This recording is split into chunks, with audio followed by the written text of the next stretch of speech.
क्या होगा अगर कोई कहे कि स्कूल में रटा गया साधारण ब्याज का वो सबसे लंबा और डरावना फॉर्मूला असल में एक बहुत बड़ा ट्रैप है।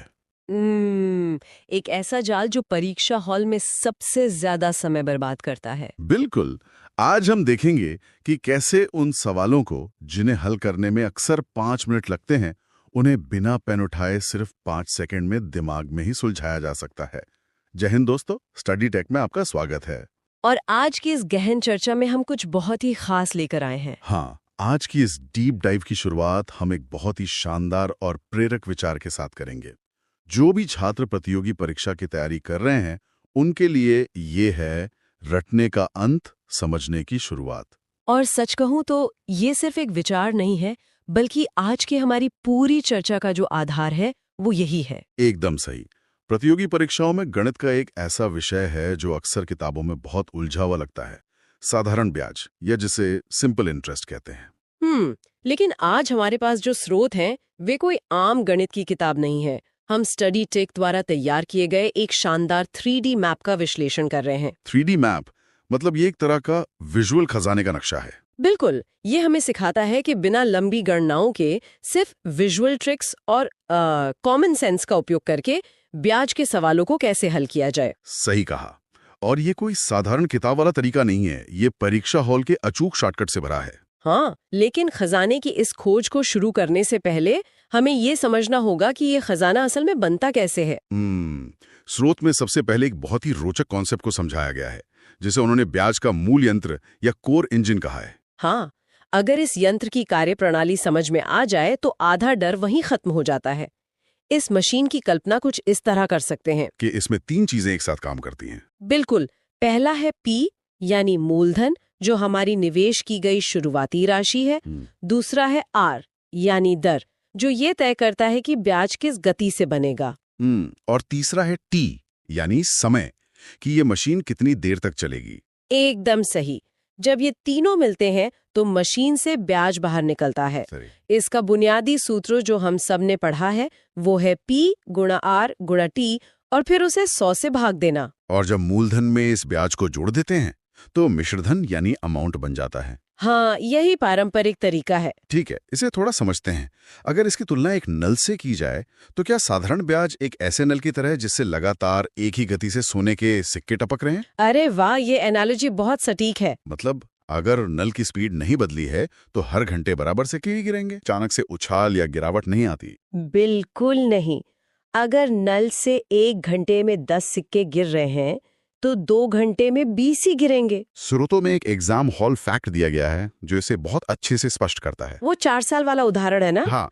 अगर समान दर पर 4 साल का ब्याज 400 रुपए है तो 2 साल का ब्याज एकदम आधा होगा, यानी 200 रुपए। सही कहा। गणित की भाषा में इसे समानुपात का नियम कहते हैं। पर रुको, अगर ये इतना ही सीधा और सरल रास्ता है तो फिर किताबों में इसके लिए इतने लंबे चौड़े घुमावदार फॉर्मूले क्यों होते हैं? यही तो विडंबना है। और परीक्षा में इसे देखते पसीने क्यों छूटने लगते हैं? क्योंकि हम उस सीधे रास्ते का छोड़कर एक बहुत ही घुमावदार, थका देने वाली पहाड़ी सड़क पकड़ लेते हैं। पारंपरिक तरीके में पहले x माना जाता है, हाँ। फिर सूत्र लिखा जाता है, फिर मान रखकर काटा पीटा जाता है। और वो तरीका परीक्षा में ऊर्जा और समय दोनों चूस लेता है।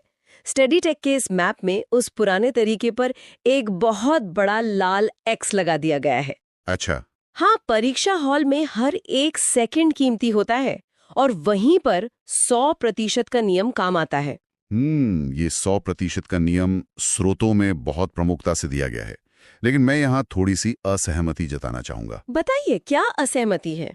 इस नियम के अनुसार मूलधन को हमेशा हर हाल में 100% मान लेना चाहिए। पर क्या यह हमेशा काम करेगा? मान लीजिए मूलधन कोई बहुत ही अजीब सा नंबर हो, जैसे 7,503 रुपए या कुछ और, तो उसे 100% कैसे मान सकते हैं? कैसे कैलकुलेशन गलत नहीं हो जाएगी? यही तो इस तरीके की सबसे बड़ी खूबसूरती है। मूलधन चाहे 1 रुपया हो या 10,000 रुपया, वो अपने आप में तो पूरा 100% ही है ना? वो तो है। ये नियम गणित से ज्यादा हमारे सोचने के नजरिए को बदलता है। अगर मूलधन 100% है तो ब्याज क्या होगा? ब्याज कुछ और नहीं बल्कि दर और समय का सीधा गुणनफल होता है। मतलब R और T का गुणा। बिल्कुल। और मिश्रधन क्या होगा?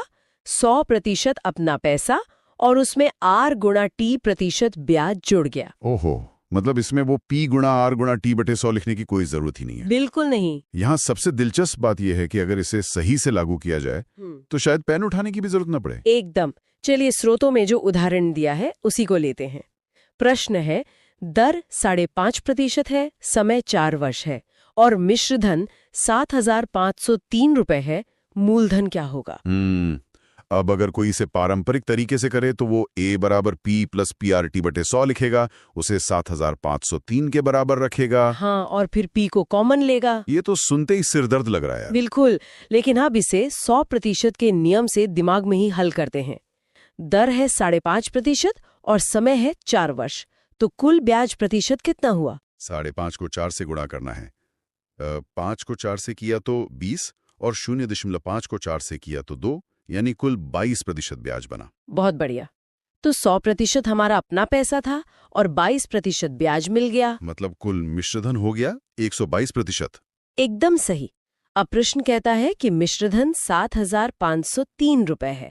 इसका सीधा सा मतलब है कि इस 122% की असली वैल्यू ही 7,503 है। तो अगर 122% बराबर 7,503 है तो हमें अपना मूलधन यानी 100% निकालना है। हाँ, बस 7,503 को 122 से भाग दीजिए और 100 से गुणा कर दीजिए। इसे हल करते ही उत्तर आता है 6,150 रुपए। कोई लंबा समीकरण नहीं, बस एक सीधा अनुपात। कमाल है ना? हमने उस पूरे घुमावदार रास्ते को पूरी तरह बाईपास कर दिया। ये सच में समय बचाने वाला तरीका है। बिल्कुल।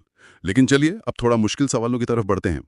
जब पैसा अचानक से 2 गुना, 3 गुना या n गुना होने लगता है। हाँ, स्रोतों में इसे गुणांक का जादू या मल्टीप्लायर पीक्स कहा गया है। जब कोई राशि t वर्षों में n गुनी हो जाती है तो दर निकालने का एक सूत्र दिया है। वो n-1 वाला। हाँ, दर प्रतिशत बराबर n-1 बटे t गुणा 100 और समय निकालने के लिए n-1 बटे r गुणा 100। पता है, यहाँ अक्सर सबसे बड़ी गलती होती है।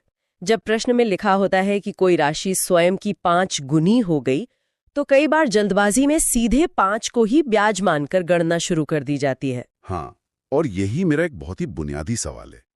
इस सूत्र में ये n-1 क्यों है? ये सीधा सीधा सिर्फ n क्यों नहीं हो सकता? अगर पैसा 5 गुना हुआ है तो 5 से ही गुणा क्यों नहीं करते? ये बहुत ही तार्किक सवाल है।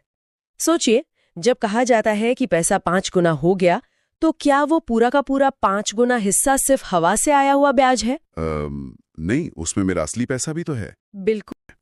इसे स्रोतों में सीढ़ियों के नियम से बहुत ही मजेदार तरीके से समझाया गया है। हाँ, वो सीढ़ियों वाला विजुअल बहुत काम का है। मान लीजिए एक सवाल है, अगर कोई राशि 4 वर्ष में 2 गुनी होती है तो वो 7 गुनी कब होगी?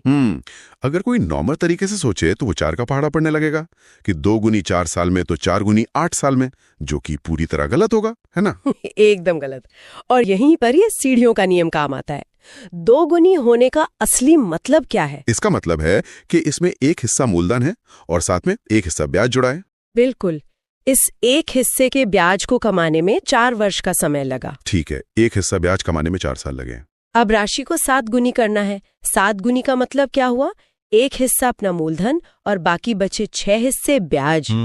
अब सीधा सा लॉजिक है। बताइए। अगर एक हिस्सा ब्याज कमाने में 4 वर्ष लगते हैं तो 6 हिस्से ब्याज कमाने में कितना समय लगेगा? हाँ, सीधा 6 गुणा 4 यानी 24 वर्ष। बस इतना ही। मतलब हमें उस पहले वाले मूलधन को बार बार नहीं गिनना है। हमें सिर्फ ये देखना है कि ब्याज की कितनी सीढ़ियां चढ़नी है। एक सीढ़ी चढ़ने में 4 साल, तो 6 सीढ़ियां चढ़ने में 24 साल। ये तो बिना किसी फॉर्मूले के सीधे दिमाग में छप गया। यही इन विजुअल ट्रिक्स की ताकत है। अब सफर में थोड़ा आगे बढ़ते हैं।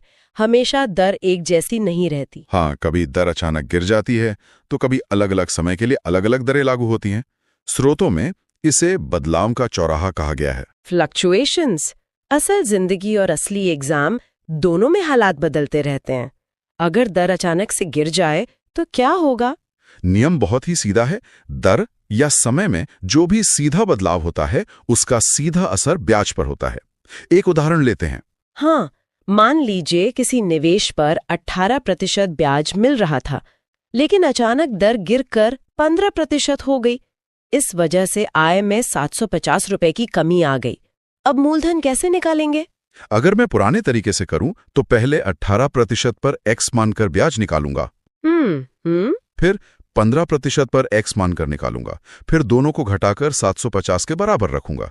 इसमें तो पूरा पेज भर जाएगा। लेकिन एग्जाम हॉल अप्रोच कहती है कि सिर्फ अंतर पर ध्यान दीजिए। दर 18% से 15% हो गए। मतलब सीधा सीधा 3% की गिरावट आई। बिल्कुल।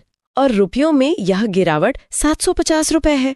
इसका मतलब है कि हमारे मूलधन का 3% ही 750 के बराबर है। अच्छा, तो अगर 3% की वैल्यू 750 है तो 1% की वैल्यू हुई 250। हाँ। और हमारा मूलधन तो हमेशा 100% होता है, तो 100% हो गया 250 गुणा 100 यानी 25,000 रुपए।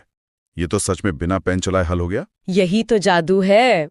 और इसी कॉन्सेप्ट से जुड़ा एक और घुमावदार रास्ता है जिसे क्रमिक दरें या सक्सेसिव रेट्स कहते हैं। ये वो स्थिति है जहां एक ही निवेश पर अलग अलग समय के लिए अलग अलग ब्याज दरें लगती हैं, जैसे गाड़ी की स्पीड बार बार बदल रही हो। हाँ, ये वाले सवाल अक्सर बहुत लंबे होते हैं। स्रोतों में एक सवाल है, पहले 8 वर्ष के लिए दर 7.25% है, फिर अगले 6 वर्ष के लिए दर 8.5% है और अंत में 4 वर्ष के लिए दर 6.5% है। बाप रे, इतना सारा डेटा! और कुल ब्याज 35,100 रुपए मिला है। अब इसे अलग अलग हिस्सों में बांटकर हल करेंगे तो शायद परीक्षा का समय ही खत्म हो जाए। लेकिन यहाँ एक ट्रिक है। चूंकि साधारण ब्याज में मूलधन हमेशा एक ही रहता है जो कि 100% है, तो हम इन सभी अलग अलग हिस्सों के प्रतिशत को बस आपस में जोड़ सकते हैं। तो उसे टुकड़ों में करते हैं। पहले 8 वर्ष के लिए 7.25%, यानी 8 को 7.25 से गुणा करना है। दिमाग में करते हैं। हाँ, 8 को 7 से गुणा किया तो 56 आया। और 8 का 1/4 हुआ 2, 56 और 2 मिलाकर हो गए 58%। बहुत बढ़िया। अब दूसरा हिस्सा 6 वर्ष के लिए 8.5%। 6 गुना 8 हुआ 48 और 6 का आधा 3, कुल हो गया 51%। और तीसरा हिस्सा 4 वर्ष के लिए 6.5%। 4 गुना 6 हुआ 24 और 4 का आधा 2, कुल हो गया 26%। अब इन सब को जोड़ देते हैं। 58% प्लस 51% प्लस 26%। ये होता है कुल 135%। यानी हमें मूलधन पर कुल 135% ब्याज मिला है। और प्रश्न में दिया है कि कुल ब्याज 35,100 रुपए है। तो समीकरण क्या बना? 135% की वैल्यू 35,100 है। अब 100% निकालना तो बच्चों का खेल है।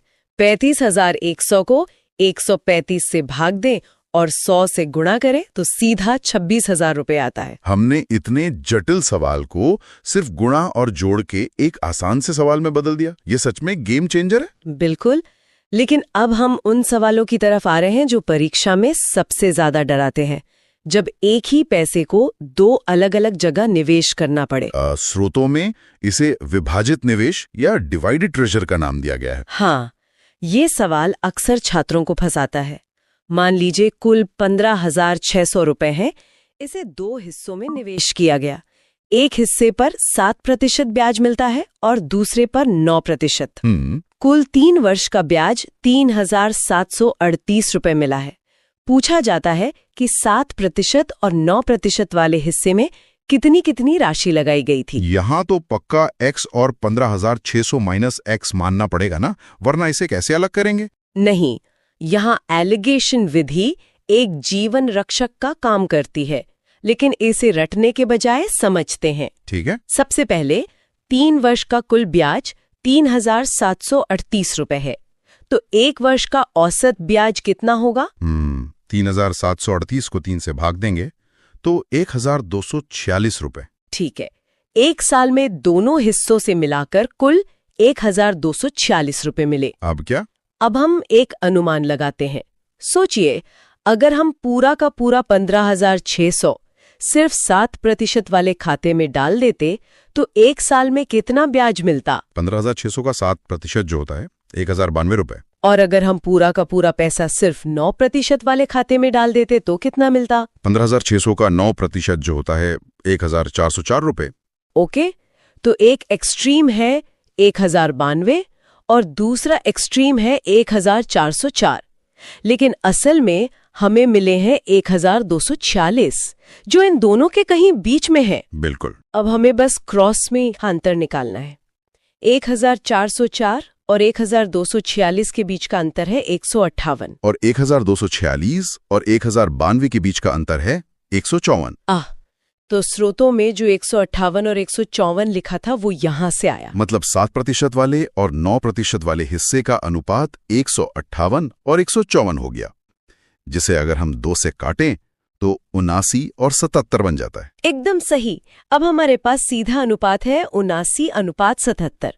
इन दोनों हिस्सों को जोड़ें तो कुल 156 इकाइयां बनती हैं। अब अगर कुल 15,600 रुपए को 156 इकाइयों में बांटना है तो एक इकाई का मान 100 रुपए हो गया। बिल्कुल। तो इसका मतलब 7% वाला हिस्सा जो 79 इकाई था वो 79 गुणा 100 यानी 7,900 रुपए हो गया। और 9% वाला हिस्सा 7,700 रुपए हो गया। बिना किसी एक्स या वाई के 600 रुपए को 156 इकाइयों में बांटना है तो एक इकाई का मान 100 रुपए हो गया। बिल्कुल। तो इसका मतलब 7% वाला हिस्सा जो 79 इकाई था वो 79 गुणा 100 यानी 7,900 रुपए हो गया। और 9% वाला हिस्सा 7,700 रुपए हो गया। बिना किसी एक्स या वाई के सिर्फ अंतर निकालकर हमने इतनी बड़ी समस्या सुलझा ली। ये एलिगेशन की असली ताकत है। और इस पूरे एनालिसिस के अंत में एक बहुत ही विजुअल कॉन्सेप्ट है जिसे बराबरी का सिद्धांत या बैलेंसिंग स्केल्स कहा गया है। ये तब काम आता है जब प्रश्न कहता है कि 2 अलग अलग निवेशों से मिलने वाला ब्याज या मिश्रधन आपस में बराबर है। हाँ, इसके लिए एक पुराने जमाने के तराजू की कल्पना की गई है जिसके 2 पलड़े हैं। लेकिन गणित में ये तराजू काम कैसे करता है? इसे ऐसे सोचिए कि अगर तराजू के एक पलड़े पर ब्याज दर बहुत कम है तो उस पलड़े को दूसरे के बराबर रखने के लिए आपको उस पर बहुत सारा मूलधन रखना पड़ेगा। मतलब ये एक उल्टा संबंध है। तो इस सब का क्या मतलब है? इसका मतलब है कि जब ब्याज बराबर हो तो हम सीधा लिखते हैं P1 गुणा R1 गुणा T1 बराबर P2 गुणा R2 गुणा T2। और जब मिश्रधन बराबर हो तब हम 100 में दर और समय का गुणा जोड़ देते हैं, यानी P1 गुणा ब्रैकेट में 100 प्लस R1 T1 बराबर P2 गुणा ब्रैकेट में 100 प्लस R2 T2। यानी हमें सिर्फ दोनों तरफ के पलड़ों को संतुलित करना है। स्रोतों में इसका एक बहुत सीधा उदाहरण है। यदि P1 गुणा 1.3 बराबर है 8,450 गुणा 1.4 के, तो बिना घबराए इसे हल किया जा सकता है। 1.4 को 8,450 से गुणा करेंगे तो 11,830 आएगा। और उसे 1.3 से भाग देंगे तो सीधा P1 बराबर 9,100 आ जाएगा। सब कुछ सिर्फ संतुलन का खेल है।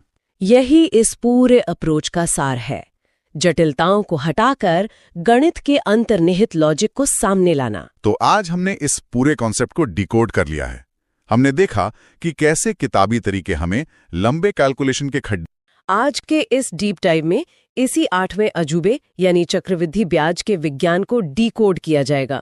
हमारे पास जो आज सोर्सेज हैं वो स्टडी टेक द्वारा तैयार किए गए बेहद दिलचस्प विजुअल नोट्स हैं। और उनका शीर्षक भी बहुत कमाल का है, चक्रवृद्धि ब्याज का 3D खजाना। एकदम सटीक शीर्षक है। तो आज का मकसद सिर्फ वो पुराने उबाऊ फॉर्मूले रटना नहीं है। आज बेसिक कॉन्सेप्ट से लेकर एग्जाम हॉल के उन स्मार्ट शॉर्टकट्स तक के सफर को डीकोड करना है। बिल्कुल। और ये नोट्स मतलब अक्सर गणित के सूत्रों को ना एक 2D ब्लैक बोर्ड पर रटाया जाता है, लेकिन इन नोट्स ने पूरे विषय को एक 3D विजुअलाइजेशन में बदल दिया है। जो कि बहुत जरूरी है। हाँ, ये सिर्फ छात्रों के लिए ही एक मास्टर क्लास नहीं है, बल्कि किसी भी ऐसे इंसान के लिए जरूरी है जो ये समझना चाहता है कि पैसा समय के साथ कैसे बढ़ता है। और पता है, नोट्स के शुरुआत में ही स्टडी टेक के छात्रों के लिए एक बहुत ही गहरी मोटिवेशनल बात लिखी है। उसमें लिखा है, कड़ी मेहनत वहां तक ले जा सकती है जहां तक किस्मत शायद न ले जाए। अरे वाह, ये तो बहुत पावरफुल है ना? तो चलिए इसे थोड़ा डिकोड करते हैं कि कैसे इस कड़ी मेहनत को एक स्मार्ट वर्क में बदला जा सकता है। हाँ, क्योंकि गणित में कड़ी मेहनत का मतलब सिर्फ पन्ने भरना या लंबी कैलकुलेशंस करना नहीं होता। असली परीक्षा तो इस बात की होती है कि दबाव में मतलब प्रेशर के टाइम पर आप सही तरीका कैसे चुनते हैं। बिल्कुल। अगर स्रोत में दी गई दूसरी स्लाइड को देखें तो साधारण ब्याज यानी सिंपल इंटरेस्ट और चक्रवृद्धि ब्याज यानी कंपाउंड इंटरेस्ट के बीच का फर्क बहुत अच्छे से विजुअलाइज किया गया है। हाँ, वो सीढ़ियों वाला चित्र, राइट? एग्जैक्टली। साधारण ब्याज की सीढ़ियां बिल्कुल सीधी और सपाट हैं, लेकिन चक्रवृद्धि ब्याज की सीढ़ियां वो घुमावदार हैं और ऊपर की तरफ बहुत तेजी से चढ़ रही हैं, एक तीखे ढलान के साथ। हाँ। इसको समझने के लिए एक एनालॉजी सोची जा सकती है। साधारण ब्याज ना उस फिक्स सैलरी की तरह है जो कभी नहीं बदलती। हर महीने उतनी ही आनी। हाँ, लेकिन चक्रवृद्धि ब्याज वो एक पहाड़ से लुढ़कते हुए स्नोबॉल की तरह है, जो जैसे जैसे नीचे आता है अपने साथ और बर्फ लपेटकर विशाल होता जाता है। ये बहुत ही बढ़िया एनालॉजी है और इसके पीछे का मैकेनिज्म बिल्कुल ऐसे ही काम करता है। मतलब साधारण ब्याज में जो मूलधन है, जो प्रिंसिपल अमाउंट है, वो हमेशा स्थिर रहता है ना? हाँ, कांस्टेंट रहता है। अगर 100 रुपए निवेश किए तो हर साल उसी 100 रुपए पर ब्याज लगेगा। लेकिन चक्रवर्ती ब्याज में मूलधन बदलता रहता है, मतलब हर साल नया मूलधन। एग्जैक्टली। क्योंकि इसमें मूलधन और जो अब तक का संचित ब्याज है यानी अक्यूमुलेटेड इंटरेस्ट, उन दोनों को मिलाकर जो रकम बनती है उस पर ब्याज लगता है। अच्छा, तो मतलब ब्याज पर ब्याज मिलने की प्रक्रिया शुरू हो जाती है। बिल्कुल। और इसीलिए शुरुआत में दोनों सीढ़ियों में कोई खास फर्क नहीं दिखता, लेकिन जैसे जैसे समय बीतता है संचित ब्याज इतना बड़ा हो जाता है कि वो असली मूलधन को भी पीछे छोड़ देता है। इसीलिए समय के साथ वो ग्राफ एक सीधी रेखा में चलने के बजाय रॉकेट की तरह ऊपर भागता है। ये बुनियादी सिद्धांत तो काफी अच्छे से समझ आ गया। हाँ, ये तो बेसिक्स हो गए। लेकिन जब इन नोट्स में आगे बढ़ते हैं तो एक बहुत ही दिलचस्प विजुअल आता है। ये एक लकड़ी के साइन बोर्ड या चौराहे जैसा है। हाँ, जहां से 4 रास्ते निकल रहे हैं। एग्जैक्टली। और इन रास्तों के नाम है सूत्र विधि, ट्री विधि, अनुपात विधि और क्रमिक विधि। अब यहाँ मेरा एक सवाल है, बताइए। जब एक ही बुनियादी फॉर्मूला से हर तरह का चक्रवृद्धि ब्याज निकाला जा सकता है, तो किसी को भी अपना दिमाग इन 4 अलग अलग दिशाओं में क्यों खपाना चाहिए? मतलब क्या ये सब बेवजह कॉम्प्लिकेट करना नहीं है? ये सवाल अक्सर शुरुआत में उठता है, लेकिन अगर हम इसे बड़ी तस्वीर से जोड़कर देखें तो यहीं पर हार्डवर्क और स्मार्ट वर्क का अंतर समझ आता है। अच्छा, वो कैसे? देखिए, एक ही हथौड़े से हर तरह की कील तो नहीं ठोकी जा सकती ना। जब बात किसी परीक्षा की हो या असल जिंदगी की, तो वहां सिर्फ उत्तर खोजना जरूरी नहीं है। हाँ, टाइम भी तो बचाना होता है। एग्जैक्टली। आपने कितनी जल्दी उत्तर खोजा ये तय करता है कि आप सफल होंगे या नहीं। आपके पास किस तरह का डेटा है, उस आधार पर सही हथियार चुनना होता है। तो मतलब डेटा तय करेगा कि कौन सा रास्ता चुनना है। बिल्कुल। ब्याज दर कैसी है, समय कितना है, क्या सीधा मिश्र धन पूछा गया है या फिर सिर्फ दूसरे और तीसरे साल के ब्याज का अंतर निकालना है। हाँ, समझ रही हूँ। एक पारंपरिक फॉर्मूला हर जगह लग तो जाएगा, लेकिन वो इतना टाइम वेस्ट कर देगा कि दिमाग थक जाएगा। हाँ, कॉग्निटिव लोड बहुत बढ़ जाता है। तो अगर डेटा की बात करें तो नोट्स में अनुपात विधि यानी रेशियो मेथड का एक एग्जाम्पल है। मान लीजिए ब्याज दर 16 सही 23% दी गई है। हाँ, 16 सही 23%। ये फ्रैक्शनल रेट्स तो सच में डरावने लगते हैं। वही तो। ऐसे भिन्नात्मक आंकड़े को पुराने फॉर्मूले में रखना तो किसी बुरे सपने जैसा है। कैलकुलेशन में गलती होना पक्का है। और ऐसे आंकड़े जानबूझकर दिए भी जाते हैं ताकि देखा जा सके कि कौन स्मार्ट अप्रोच लगाता है। यहीं पर अनुपात विधि काम आती है। तो इसे कैसे सॉल्व करेंगे इस विधि से? बहुत आसान है। 16-23% को जब हम सीधे फ्रैक्शन में बदलते हैं तो वो 16 बन जाता है। अच्छा, सीधा 16? हाँ, इसका सीधा सा मतलब है कि अगर 6 रुपए मूलधन है तो उस पर 1 रुपए का ब्याज मिलेगा। तो मतलब पहले साल का अनुपात 6 से 7 हो गया। बिल्कुल, 6 रुपए बन गए 7 रुपए। अब अगर समय 3 साल दिया है तो नोट्स बताते हैं कि बस इन दोनों नंबर्स का घन कर 3 साल दिया है तो नोट्स बताते हैं कि बस इन दोनों नंबर्स का घन कर देना है, मतलब क्यूब निकालना है। अरे वाह! तो 6 का क्यूब हुआ 216 और 7 का क्यूब हुआ 343। एग्जैक्टली। तो मतलब 216 रुपए का मूलधन 3 साल में 343 रुपए बन जाएगा। हो गया सॉल्व। ये तो सच में किसी जादू जैसा है। मतलब बिना किसी कॉम्प्लेक्स फॉर्मूले के सीधा जवाब मिल गया। और दोनों को घटा दें तो 343 - 216 सीधा 127 रुपए। वो आपका 3 साल का चक्रवृद्धि ब्याज आ गया। सीरियसली, ये भिन्नात्मक दरों के लिए तो एक अछूत हथियार है। लेकिन इस खजाने में एक और विधि है जो विजुअलाइजेशन के मामले में सबसे अलग है। Tree method. ओहो, ट्री मेथड तो मेरा फेवरेट है। कि पूरी एनाटॉमी खोल कर रख देता है। ये दिखाता है कि पैसा टूट टूट कर बढ़ता है कैसे। अगर इस ट्री को थोड़ा डिकोड करें, सबसे ऊपर एक बड़ा ब्लॉक है जो मूलधन है, फिर उससे 2 शाखाएं निकलती हैं जिनके नीचे ए लिखा है, और फिर पहले ए के नीचे एक अलग रंग का ब्लॉक लटक रहा है जिस पर बी लिखा है। तो मतलब जो ए है वो पहले और दूसरे साल का साधारण ब्याज है। बिल्कुल सही, क्योंकि साधारण ब्याज तो हर साल सेम रहता है। अब उस बी ब्लॉक का रहस्य समझिए। हाँ, वो बी क्या है? चूंकि हम चक्रवृद्धि ब्याज की बात कर रहे हैं तो ब्याज पर भी ब्याज लगेगा। तो वो जो बी है ना, वो पहले साल के ए वाले ब्याज के ऊपर लगा हुआ नया ब्याज है। अच्छा, तो मतलब अगर कोई पूछे कि 2 साल के साधारण ब्याज और चक्रवृद्धि ब्याज में क्या अंतर है, तो आपको कुछ कैलकुलेट करने की जरूरत ही नहीं है। अरे हाँ, दोनों ए ब्लॉक्स को हटा दें तो जो बी ब्लॉक बचा वही तो सीधा सीधा अंतर है। एग्जैक्टली यही इस विजुअल अप्रोच की सबसे बड़ी पावर है। फॉर्मूले से पहले सीआई निकालो, फिर एसआई निकालो, फिर माइनस करो, बहुत टाइम लगता है। ट्री मेथड सीधे उस बी ब्लॉक पर वार करता है। वाह, ये तो बहुत ही स्मार्ट तरीका है टाइम बचाने का। टाइम बचाने की बात आई है तो नोट्स में एक और चीज है, एग्जाम हॉल डैशबोर्ड। हाँ, वो स्पीडोमीटर वाला विजुअल। एग्जैक्टली उसमें सीधे आंकड़े दिए हैं, जैसे 5% की दर 3 साल में 15.76% हो जाती है, या फिर 20% की दर 3 साल में 72.8% हो जाती है। सीधे सीधे याद रखने के लिए ना। हाँ, पर यहाँ मेरा एक सवाल है, क्या इस तरह से रट्टा मारना गणित सीखने का सही तरीका है? मतलब क्या हम रटने को प्रमोट नहीं कर रहे हैं? सतह से देखने पर यह रट्टा मारना लग सकता है, लेकिन साइकोलॉजी में इसे पैटर्न रिकग्निशन कहते हैं। पैटर्न रिकग्निशन थोड़ा आसान भाषा में बताइए। देखिए, हमारे दिमाग की ऊर्जा लिमिटेड होती है। अगर कोई परीक्षा में 5% का 3 साल के लिए क्यूब निकालने बैठेगा, मतलब 1.05 गुणा 1.05 गुणा 1.05, तो आधा टाइम और एनर्जी तो उसी में चली जाएगी। बिल्कुल। जो एक्सपर्ट्स होते हैं वो इन बेसिक पैटर्न्स को अपनी मेमोरी में स्टोर कर लेते हैं ताकि उनका दिमाग मेन प्रॉब्लम को सॉल्व करने पे फोकस कर सके। तो ये रटना नहीं बल्कि अपने रिएक्शन टाइम को तेज करना है। एकदम सही। कॉम्पिटिटिव एग्जाम्स में एक एक सेकंड कीमती होता है। ये तो बहुत लॉजिकल बात है। पैटर्न की बात हो ही रही है तो यहाँ से बात असल में दिलचस्प हो जाती है जब हम स्लाइड 7 के सुनहरे पिरामिड की बात करते हैं। हाँ, गोल्डन पिरामिड। हाँ, इसके साथ 3 साल का चक्रवृद्धि ब्याज निकालने का एक कोड दिया है, 3A + 3B + 1C। ये तो किसी पुराने खजाने के नक्शे जैसा लग रहा है। और ये है भी गणित का एक बहुत पुराना खजाना। इस पिरामिड का सीधा कनेक्शन पास्कल त्रिकोण से +r⁴n करते हैं। वो असल में बाइनोमियल एक्सपेंशन ही तो है। अच्छा, पास्कल त्रिकोण को देखिए, 2 साल के लिए जब हम a + b का स्क्वायर करते हैं तो क्या आता है? 1, 2, 3। तो व्यास का रेशियो 2.1 हो जाता है। और 3 साल के लिए a + b का क्यूब करते हैं तो गुणक क्या आते हैं? 1, 3, 3, 1। अरे वाह, तो वो जो कोड है 3A + 3B + 1C, वो वहीं से आया है।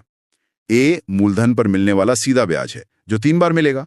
b ब्याज पर मिलने वाला ब्याज है, वो भी 3 बार। और C उस तीसरे लेवल का ब्याज है जो 1 बार मिलेगा। मतलब ये पूरा का पूरा अलजेब्रा का खेल है। एग्जैक्टली। जब ये कनेक्शन दिमाग में बैठ जाता है तो 3 साल या 4 साल का ब्याज निकालना बहुत तेज और सटीक हो जाता है। ये सच में बहुत माइंड ब्लोइंग है। अब तक हमने जो भी बात की वो वार्षिक आधार पर थी, मतलब ईयरली कंपाउंडिंग। हाँ, लेकिन जब समय के साथ खिलवाड़ होता है तो चीजें और मजेदार हो जाती हैं। विजुअल नोट्स में एक गियर्स वाला चित्र है। मशीन के अंदर वाली गियर्स। हाँ, इसमें कंपाउंडिंग साइकिल्स को समझाया गया है। मतलब अगर ब्याज वार्षिक ना हो पर छमाही या तिमाही हो जाए, हाफ ईयरली या क्वार्टरली, इसमें लिखा है जितने छोटे हिस्से उतने ज्यादा चक्र। बिल्कुल। गियर का ये मेटाफर बहुत सॉलिड है।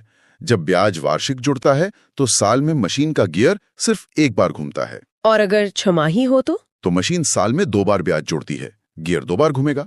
तो ऐसे में हम दर और समय को कैसे एडजस्ट करते हैं? बहुत सिंपल है। अगर छमाही है तो दर को आधा कर दीजिए और समय को 2 गुना, क्योंकि अब 1 साल में 2 चक्कर पूरे हो रहे हैं। और तिमाही में दर 1/4 हो जाएगी और चक्र 4 हो जाएंगे। एकदम सही। और इसका सीधा असर ये होता है कि पैसा जितनी जल्दी जल्दी कंपाउंड होगा, रिटर्न उतना ही ज्यादा मिलेगा। इसे ना असल जिंदगी के एक बहुत ही डरावने उदाहरण से जोड़ा जा सकता है, क्रेडिट कार्ड्स। ओहो, बिल्कुल, वो तो सबसे बड़ा एग्जाम्पल है ना? कंपनियां बोलती हैं कि वार्षिक ब्याज दर 36% है, लेकिन असल में वो ब्याज हर महीने जोड़ती हैं। हाँ, मंथली कंपाउंडिंग होती है वहाँ। तो दर को 12 से भाग दिया जाता है, मतलब लगभग 3% प्रति माह, और चक्कर हो जाते हैं 12। और इसीलिए वो गियर इतनी तेजी से घूमता है कि एक छोटा सा कर्ज कुछ ही महीनों में पहाड़ बन जाता है। हर 30 दिन में आपका मूलधन बदल रहा है। बाप रे, ये तो फाइनेंशियल लिटरेसी का बहुत बड़ा सबक है। कंपाउंडिंग इन्वेस्टर के लिए तो काम करती है, पर कर्ज लेने वाले को बर्बाद कर सकती है। बिल्कुल, ये दोनों तरफ चलने वाली तलवार है। इसी प्रैक्टिकल बात पर नोट्स का एक और सेक्शन बहुत ही अट्रैक्टिव है। वहाँ 3 चमचमाती हुई स्टॉप वॉचेस बनी है, ब्रॉन्ज, सिल्वर और गोल्ड। वो थंब रूल्स वाला सेक्शन, राइट? हाँ, उनके नीचे लिखा है 69 का नियम, 72 का नियम और 114 का नियम। ये तो दुनिया भर के बैंकर्स के मेंटल मैथ ट्रिक्स लगती हैं। और यहाँ सबसे दिलचस्प बात यह है कि ये सिर्फ ट्रिक्स नहीं है, इनके पीछे बहुत गहरी लॉगरिदमिक कैलकुलेशंस हैं। अच्छा, जैसे अगर मुझे बिना कैलकुलेटर के ये पता करना हो कि मेरा पैसा कितने टाइम में डबल होगा, तो मैं क्या करूं? तो आप 72 के नियम का इस्तेमाल करेंगी। बस 72 को अपनी ब्याज दर से भाग दे दीजिए। मान लेते हैं ब्याज दर 10% है, तो 72 को 10 से भाग दिया, 7.2 आ गया। बस, तो लगभग 7.2 साल में आपका पैसा डबल हो जाएगा। ये तो बहुत आसान है। लेकिन फिर वो 69 का नियम क्या है? क्या दोनों में कोई कॉन्फ्लिक्ट है? नहीं, कोई कॉन्फ्लिक्ट नहीं है। बात सिर्फ एक्यूरेसी की है। जब हम पैसे डबल होने की एकदम सटीक गणित लगाते हैं, तो वो नेचुरल लॉगरिथम पर आधारित होता है, LN2। हाँ, जिसका मान 0.693 होता है। एग्जैक्टली। तो टेक्निकली 69 का नियम ज्यादा सटीक है। तो फिर सब लोग 72 का नियम क्यों यूज करते हैं? 4, 6, 8 जैसे कई अंकों से आसानी से डिवाइड हो जाता है।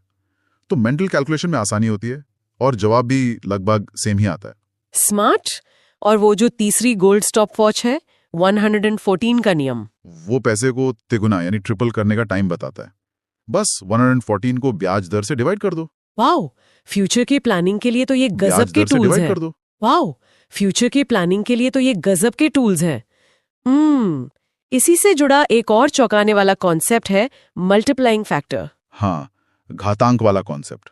नोट्स में एक एग्जाम्पल है कि अगर कोई राशि 6 साल में दोगुनी होती है, तो उसे 8 गुना होने में कितना टाइम लगेगा? तो हमारा दिमाग क्या सोचता है? नॉर्मल लीनियर थिंकिंग तो यही कहेगी कि अगर 2 गुना होने में 6 साल लगे, तो 8 गुना होने में शायद 24 साल लगेंगे, मतलब 6 गुना 4। और यहीं पर हम धोखा खा जाते हैं, क्योंकि हम इंसानों का दिमाग लीनियर सोचने का आदी है, एक्सपोनेंशियल नहीं। हाँ, चक्रवृद्धि ब्याज में तो एक्सपोनेंट्स काम करते हैं।